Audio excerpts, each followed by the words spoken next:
but they have Izzy as a slight favorite. BC, what will be the single biggest factor that determines the winner? Single biggest factor. It's an interesting question. You know, in some ways, I can theorize based on what we just laid out there that could it be the length of this fight, because Pereira's going to be so dangerous early as he is, and he's patient. And you look back on it, sometimes too patient at times. But you know, when he's got somebody like a Strickland who kind of was crossing the line and coming after him, he's among the best right now through 3 fights and getting them out of there. But Luke, what does Alex Pereira look like in the championship rounds? What does he look like if he's suddenly on his back? There's not like that one thing strategically X and O wise that I'm focusing on there, but I love the type of contrast in this type of matchmaking dichotomy where someone's so less experienced but so super dangerous and potentially has that built-in nugget of having knocked him out. I think we can't overlook how much Pereira has to still show us about his game in this fight at the highest level. Because I rewatched Cannonier Adesanya last night. And, you know, Cannonier, as much as like on a macro level, we can look at it and just say, man, you know, he didn't pull the trigger, right? But then you actually watch it round by round and setup by setup, and it's like, he was really smart. He came close to being able to set up the type of single shots that Cannonier normally does that hurt you and allow him to get in there. He just never could quite crack the code and ran out of time and maybe didn't, you know, get to a certain point where I'd just go, all right, I'm just going to press the button and go for it. Maybe he didn't do that. But Pereira, I don't think is at that level, IQ-wise, game planning-wise. It's still so soon for him in the sport. So the biggest thing I want to see is if Pereira doesn't get an early finish, or if Izzy doesn't counter him big at some point in the first 3 rounds and that leads to something, what does this cowboy, Alex Pereira, not the other cowboy Pereira, or what does this guy look like, Luke, in the championship rounds? He's going to have to raise his game a lot from what we've seen. And it doesn't mean it's not in him. Training with Glover Teixeira, Wellington Turman, Dominic Reyes, you know, he's on the right path to get here. But it's early. It's very early, Luke. I would agree. I think in answering a single biggest factor that could determine the fight, I'm going to say the distance that it goes. I mean, there's so many important ones. But Izzy is 5-round MMA fight battle tested. He is fully battle tested in that way. Pereira simply is not. Now he's gone 5 rounds in kickboxing, but it's a different sport, different cardiovascular systems, different Didn't you lay out energy systems. His last fight, a big 5-round rematch in kickboxing, Alex Pereira, that he kind of cruised. Yeah, the fight was weird. And one thing I forgot to mention on that was that like Pereira lost a point, I think, in the 4th round because the referee said he was clinching a lot, which was sort of true, not really true. But dude, it was weird. In the 5th round, it wasn't like his performance fell off a cliff.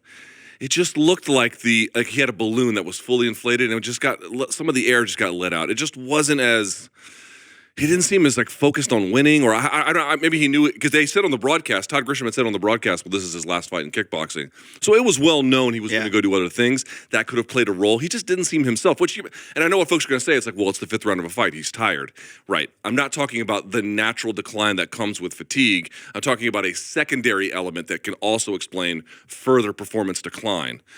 Hard to make a read off that, but he definitely did not have the same kind of zip and pop and just intentionality in the 5th as he did in the 1st, whereas Vakitov, his opponent, did. Right. And kind of took it to him there and picked up the last 3. He had lost the first 2 cleanly, so he had to win the last 3, basically, and he did. So we got some sound here, BC, that you kind of indicated. Let me go to, if I can here, I asked him this question as a basic way. What are you up against? When I ask you who you're trying to beat, yeah, the name is Pereira, but what are you up against in a much more direct way? Here's what he told me. What are you up against in Alex Pereira? When you size him up, tell me what you feel like you're facing here. That's a good question. What do I feel like I'm facing? When I size him, I haven't seen him yet this fight week. I can't wait until I see him. But when I size him up, a really good kickboxer with some good, I guess, grappling defense, because I've seen in the Bruno Silva fight and his first UFC debut, he did the right things that I do as well to get up and get back to the game that he's good at. And lately, he's getting confident. I'll say that he's getting confident. Yeah. What do you think, BC? He is gaining confidence. Like, we're talking about Izzy's mind state. I obviously, he doesn't speak English, so I haven't had a chance to interview Pereira. He seems dialed the fuck in, too. He is, and he's got the power to get you out of there, and he's got the right setups and technique to do it. He's made a really nice transition from kickboxing to a fairly high level of MMA. Is the Sean Strickland fight a little bit of fool's gold? Was that somebody? Yeah, dude. Let's talk about because look. Yeah, I want to talk about that. Weili versus Andrade. Remember that fight in China when Zhang Weili won the title? I remember thinking of that moment. I don't actually know if Zhang Weili's as good as that moment was. That moment was so special. First Chinese champion on home soil. It was just like ridiculous, right? Andrade fought, who's an aggressive fighter to begin with, fought reckless in that first 30 seconds and got served. Strickland did a softer version of that, right? Yeah. So what Strickland basically did was when you look at his strategy, and Strickland's a talented guy. You know, you can say what you want about him as a person. He's unusual, but he's a talented guy. He trains with a good team. He has a very good coach. Like, he is a good combat sports athlete. But his whole style of putting his hands in front like this to catch everything, what did he get finished with? The left hook, which is a big power. But if you're constantly putting, and it wasn't this. It was two hands in front. He just left a giant gaping hole. So what you notice is Pereira he has a good jab to the body. He jabs to the body. The hands come out, the hands come out, the hands come out. And then Pereira kind of looks like he's going to go that way and then just whips one around the corner. And that was all she wrote. So he had just a really, he had a bad strategy. He had a bad strategy to fight a guy like that, and walking him down no less too. It's like you're moving into range for the guy. That's another part about Pereira. A lot of guys don't know how to command range and keep it and understand where their space is. That dude does. He has a very good understanding of that. So when he was walking into it, Pereira was like, okay, here it comes, knuckle sandwich, So, is it fool's gold in that way? It's a quality win. It's a very high quality. Oh, it's a quality win over a quality opponent. But that guy that he fought that night, Pereira, that is not who he's fighting on Saturday. Absolutely. Not even close. That would be my distinction there. Yeah, I'd agree with that. Lot that he has to show us. He has shown us a lot in small spurts, though. What are some negatives that Pereira has shown us? Has it just been that there's certain things we don't know yet, or has there been anything in the three fights that you saw that's sort of like, well, he's behind on this, or that's going to evolve over time? Or so one thing this is part of his style where he has not quite adapted to kickboxing. He is still a little bit used to guys coming up to him like this, I feel like. And here's one thing he's very good at that he doesn't get a lot of credit for. He used to shell up like this. In fact, we talked about it with Izzy. And now you'll see him, like you're watching the Bruno Silva fight, a lot of the punches that Bruno did land, they landed. They made connection to the opponent. But you can watch Pereira kind of roll with him a little bit and move with him a little bit. One thing I would say is I feel like when he gets up against the cage, his cage defense is poor, right? When he's here, in terms of like managing and getting out of the way, because Izzy does this too. Well, Tyson Fury had, who was it? Not Otto Wallin, but the other guy that he fought between the Wilder fights. Otto Wallin, and who was the other one? Not Surf and Safari. Not Are you talking about? You're not talking about Dillian White. You're talking about in between. But anyway, the guy was in his face, and Tyson Fury was able to lean, all the way back like this, and then the punches were coming in front because he's so tall. He can lean back on the ropes in the cage. Tom Schwartz. I mean, who are you talking? Yes, I think that was what it was. Yeah, and you can't lean back. Some bums in between there. Let's be fair. Yeah, you can't lean back like that in the cage. I've noticed that Pereira seems a little bit uncomfortable in that space, and will tend to get hit and go square. That's one problem. I think some of the other problems is, and you see this in the Vakitov fight. If you come up to him like this because you're going to anticipate shots to your guard, dude, he will just fucking tee off on you. Vakitov showed that if you can draw out a reaction and then lead with a jab, he can be hit almost every time. So that's the biggest easier said than done. We're talking about elite fighters who can do this, but that is a weakness. It's like, remember, they're different fighters, different scenarios, but when Shane Carwin was coming on and won the heavyweight interim title and was knocking every single person out by first round, a KO, it's sort of like if you enter into the strengths of him, he's as good as anybody in the game right now. Could Pereira become champion on Saturday? Absolutely. The betting odds show that this has potential to be a very difficult fight, a potential war if it goes that way. But man, does Pereira have to show us certain things that he just hasn't been forced to or hasn't had the chance to. Right. And I want to see if Izzy ends up wrestling because he wants to or needs to. I want to see what happens if Izzy gets rocked early in ways that we haven't really seen him hurt since, like, when's the last time Izzy was hurt? The Gastelum fight? Like hurt? Yeah. Visibly rocked Gastelum fight. I mean, certainly against, let's never forget, Blachowicz did certain things with the jab and the hard kicks that gave him in the edge. Obviously, controlled him on the ground completely. There is that as well. But like hurt.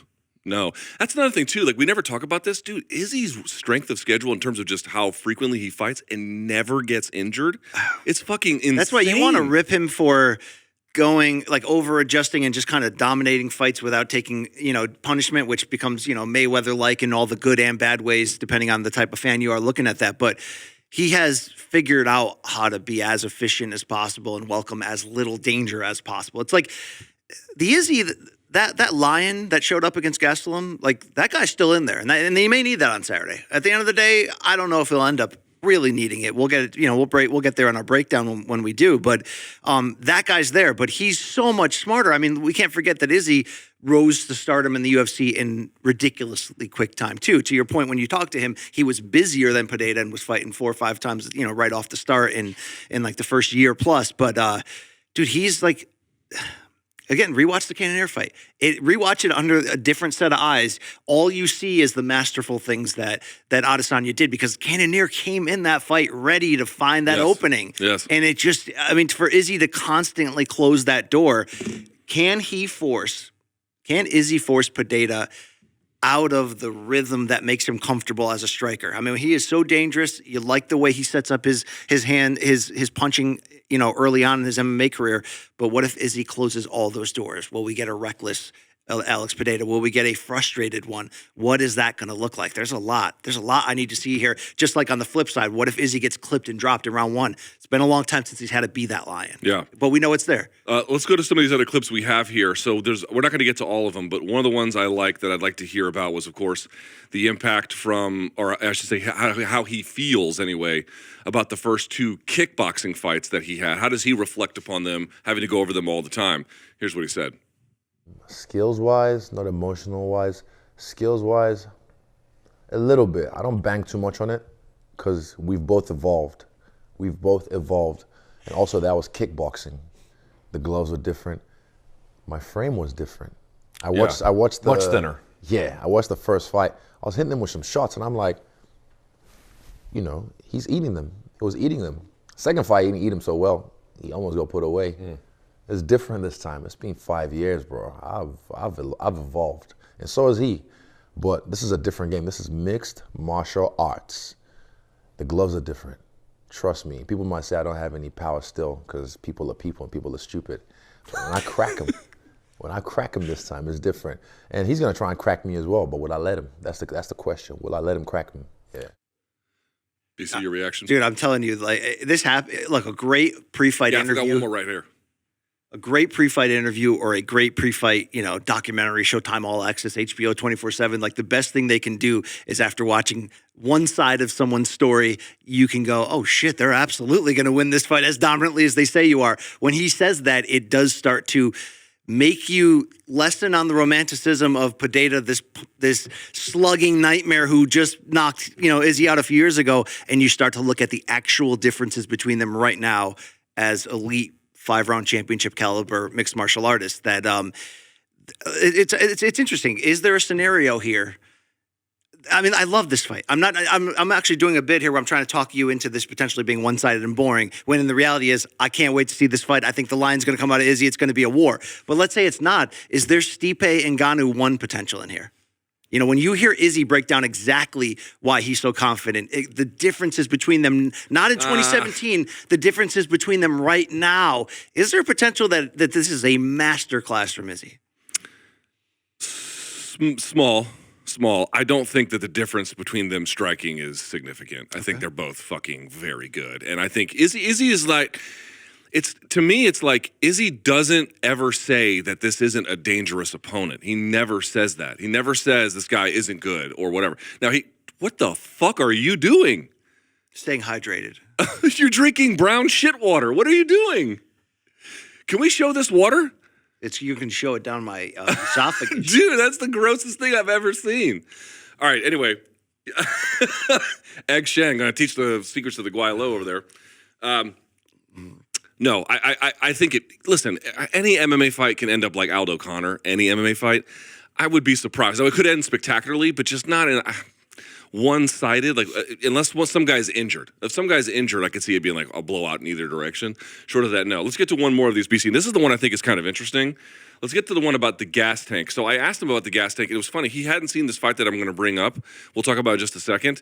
But Izzy seems to think that the gas tank issues are going to be an issue later, which makes me wonder, is he going to clinch with him and force him to pummel, put some blood in his arm, slow him down, and then go after him? That could be a strategy. Let's hear what he had to say. That the longer this goes, the more decisive you're. It's not about him, it's about me. I know where I can go. I know where I can go. I was going to say, but like yesterday, I literally thought we finished. I thought we had one more round when we're doing our work. And they were like, no, we're done. Tim's nodding in agreement right now. I literally thought we had one more round. And then they had to convince me by telling me the rounds I did to let me know that we finished. And I was like, oh. I was like, okay, sweet. Like, I know where I'm at right now. It's not about him. It's about me. I know where I'm at right now. And I know me. So there's not, like, this fight's already sold. If not, and I would have been talking so much shit and whatnot if I'd never fought him before, and I would have probably played the tactic a little different. But like I said, this guy's already beaten me. He's beaten me in the past in a different code in kickboxing. So it'd be stupid of me to come in here and try and like intimidate him. I know he doesn't get intimidated easily. Neither do I. So it'd be stupid of him to try all this tactics he's doing to try and get at me. I find it funny because I'm like, you think I'm really gonna give a fuck about you doing, I don't know, some tennis ball mimicry? Ask Costa how that went for him, making skits about me. And I'm in the sense like Jordan, I take that personally. Yeah, I take that personally. But The Gary Payton thing? exactly, Yeah. but not right now. Like there's nothing I can do right now. I'm just chilling. I can just do what I can do right now. I'm gonna work, cut this weight, rehydrate, and then when it's time to express, I'll express. Your reaction? It's election season right now, right? You know, John Fetterman has eliminated He looks like he Dr. pulled it Oz, off. that 6'9" gargantua in there. I'll be looking for you in the parking lot after. But no, the reality here, Luke, he's a stroke survivor, that guy. Give him I a lot know, of respect. I know. The reality is this, is what I was saying before about great pre-fight stuff, and this was a great interview to sort of set it up. It's like he just gave you his, his side of why he should win this election that they're going to have inside the cage. right. And it's convincing. It is. And it all echoes the larger point we've been saying. Pereira has questions that can only be answered over 5 rounds if it gets there. But, Luke, Adesanya is where he needs to be mentally. And I feel like I got to know a little bit more about what really makes him tick with this interview. So in that regard, I thank you, Luke. Last thing I'd say about this, and Faraz Zahabi had I haven't seen the video, but I did see the headline about it, so if I'm getting parts of this wrong, please forgive me. But he had basically argued that one of the big determining factors for him, he picked Izzy to win for whatever that's worth. But his reasoning was that, and this is the last thing, we'll talk about the other fights after this, was that of the two, Izzy is a better defensive fighter. And we talked about defensive soundness with Makhachev. Makhachev, by the way, there's this YouTube channel called Fight Study. Have you ever heard of it? No. They clown us all the time.